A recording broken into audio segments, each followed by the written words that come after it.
so Hertha's even roped our honorary knight into helping with this little venture. Now that I'm finally free to relax, it's time to start doing just that.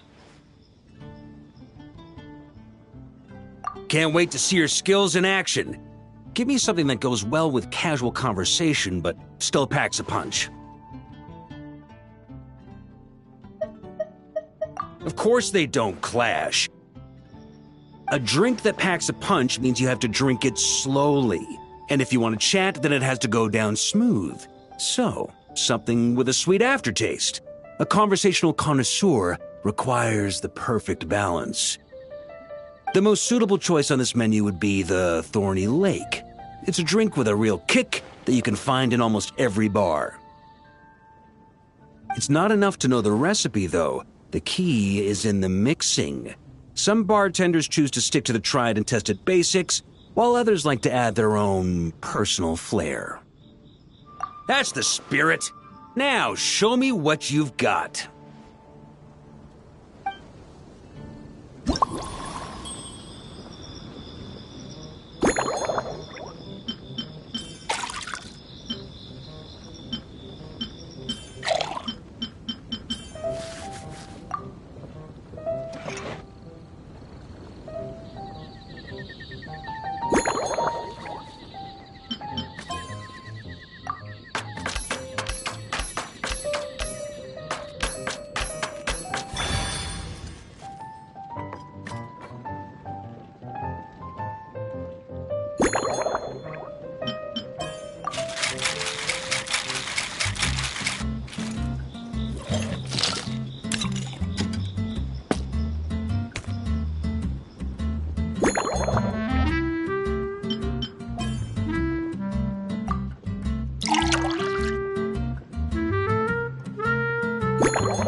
Grandmaster, I hereby present you with this Thorny Lake for your enjoyment and assessment. Well, the color and aroma are certainly on point. But as for the balance of flavors, I'll just have to taste it and find out.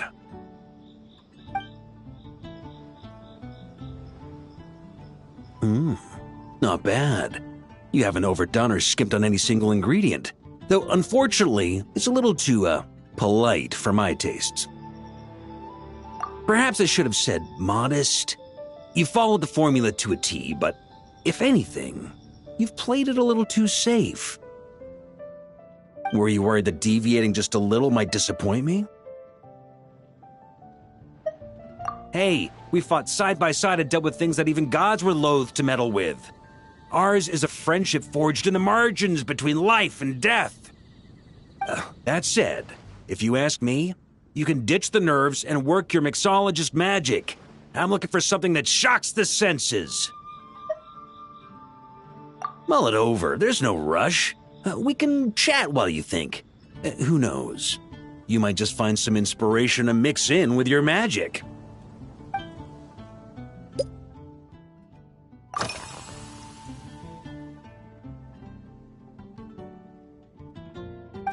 Ha! I like your style.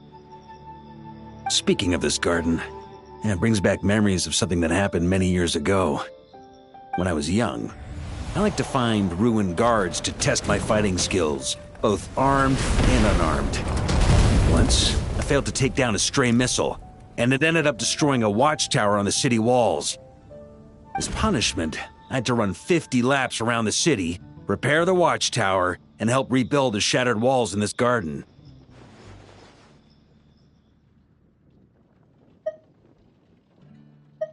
Indeed, among the misadventures of my youth, this is one of the most memorable ones. Mostly because that day, Crepus saw me covered in dirt. He took 2 bottles of 100-year-old wine and sent D-Luke, who looked even younger than Mika does today, to work out a clever way to get rid of Faru, who was guarding me. It was so hot that day, I could swear I was about to pass out. On a whim, I picked some mint leaves, put them in one of the wine bottles, and the result turned out to be surprisingly tasty. After Crepus tried it too, he was full of praise. He even wrote up an official recipe for my spontaneous creation. His customers loved it. Several summers passed, and Crepus kept writing letters about giving me a share of the profits, as though I could possibly accept. Yes, good old Crepus. Faru retired years ago, but he still gives me a stern stare every time we meet.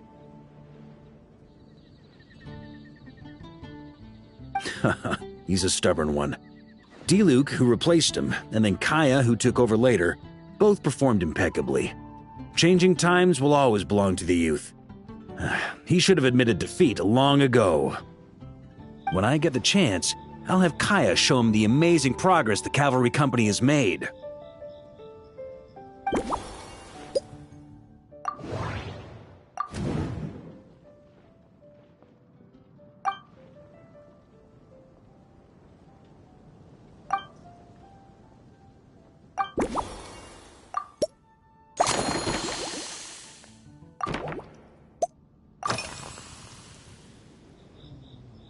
Well, let me think. I guess you could say it lacks impact. Even when following the same recipe, the techniques used to mix different ingredients can affect the taste. Sometimes, deliberately creating layers between spirits can bring out the different waves as each one hits the taste buds in sequence. In this regard, too, you've taken quite a tentative approach. Why not be a little bolder? Ha ha ha. You catch on quickly. No need to explain further.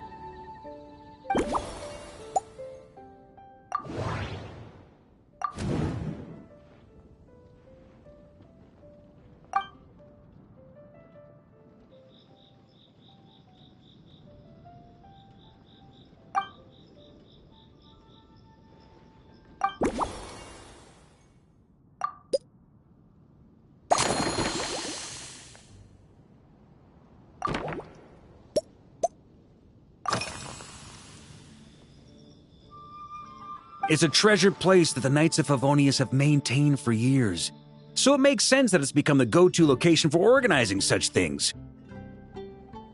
I heard that while the expedition was underway, you were a great help in giving those left behind the opportunity to put their energy to good use. Sometimes, I look through the photos I've been given from those events, though unfortunately, there aren't enough to include everybody. My conclusion is that Mondstadt needs to do more to popularize the camera.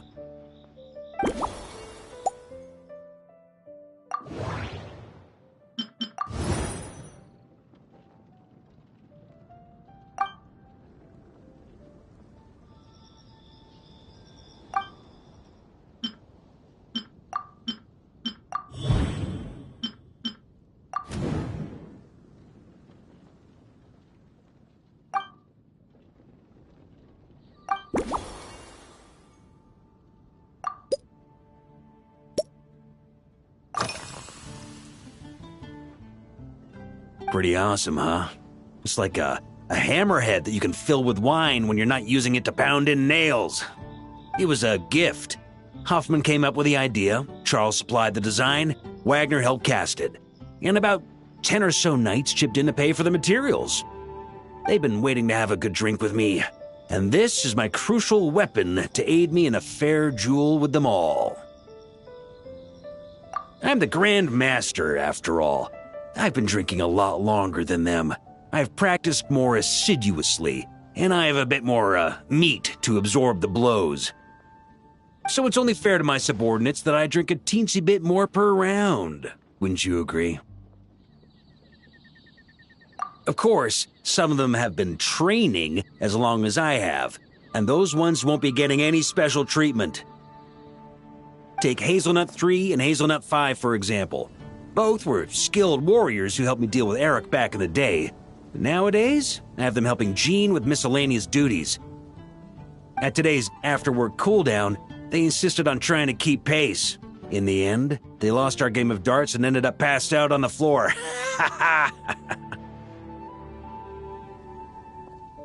I've already told Jean that I won't be approving their leave request for tomorrow, no matter what.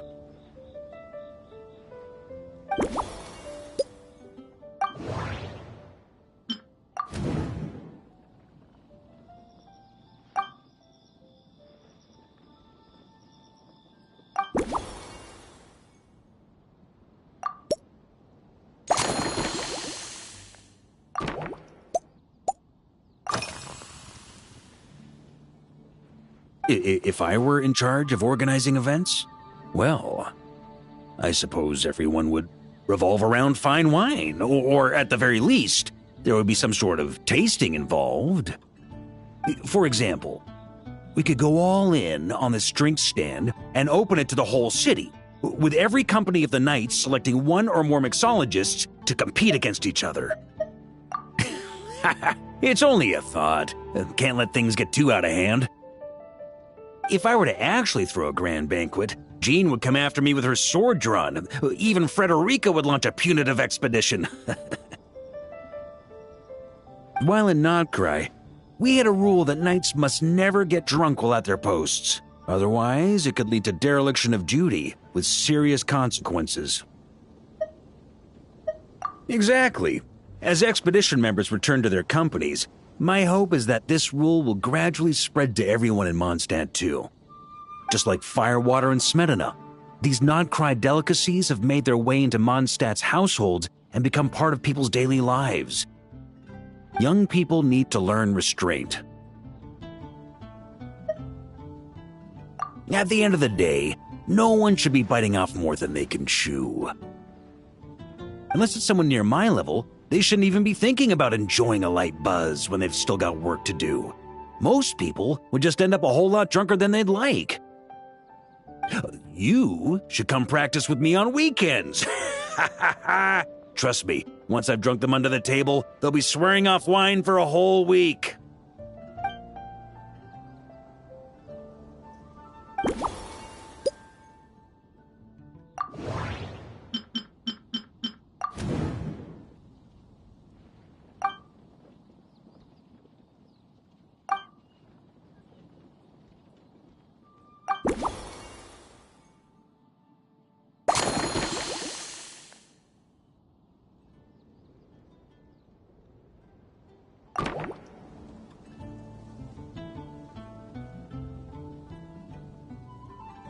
Huh? Oh, feel free. Whatever you're about to do, I've got a feeling I've hit the jackpot.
Here you go, Grandmaster.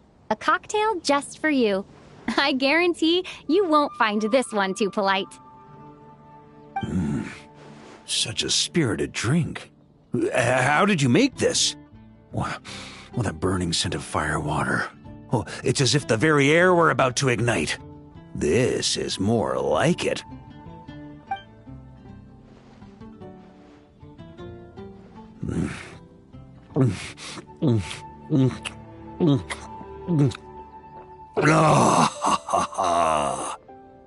Perfection. It's clear that once you let go of your inhibitions, your talents really shine through. That first hint of mint is like a cooling feint that masks the fire water underneath. By the time the sweetness dissipates, the fire water has already slipped in behind your guard, ready to deliver a powerful strike of intense flavor. Oh, it's exactly the impact I was hoping for. That's the most ingenious part. Firewater's greatest flaw is a lack of aftertaste, but the Smetana perfectly maintains the flavor at the peak of its intensity. It's hard to imagine something this good was created by a mixologist who doesn't even drink firewater. I think it has the potential to become a firm favorite in Mondstadt and Nodcry.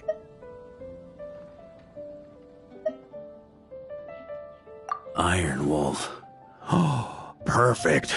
It's elegant, yet wild. Only you could come up with such a fitting name.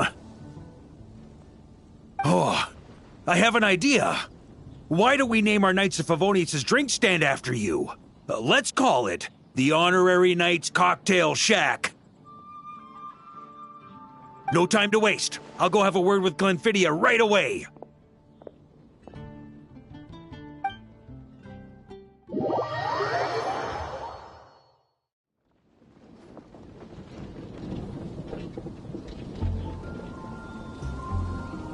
Hey there, traveler! All wrapped up for the day? Paimon hears you did a great job holding down the fort while she was out delivering drinks with Glenfiddia.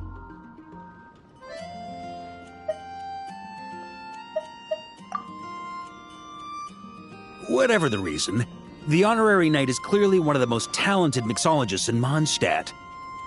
Considering how short a time she's been doing this, I believe that someday she has the potential to give the legendary bartender at the Cat's Tail a run for her money. I fully support your decision, Grandmaster. The Honorary Knight has really put in the hard yards. The drink stand will remain open for a little while longer to provide a proper welcome to our returning expedition members. Then, once we locate suitable premises, we also plan to look at operating a permanent service. Hooray! Everyone in the Knights of Favonius will get to drink all the delicious cocktails they like! Nothing short of what I'd expect from a true disciple of Hertha. You've really considered this thoroughly, Glenfiddia. Also, if I may, Honorary Knight, regarding the special cocktails you've developed, would you mind leaving the recipes with us? We'd like to add them to the official menu. Paimon feels like there's something you still want to say. Let Paimon have a guess. Based on your personality, you probably want to introduce the origin of each different cocktail. That way, customers will know who inspired you to create these amazing drinks. No problem at all. If you need, I can even have someone draft the paperwork on your behalf to secure you the rights to these new recipes. I hope when we recruit some new bartenders, they'll be able to learn from your incredible skills. Even if they can't quite match your work, if they could be 2/3 as good, that would still make them industry leaders.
Woo!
Yeah.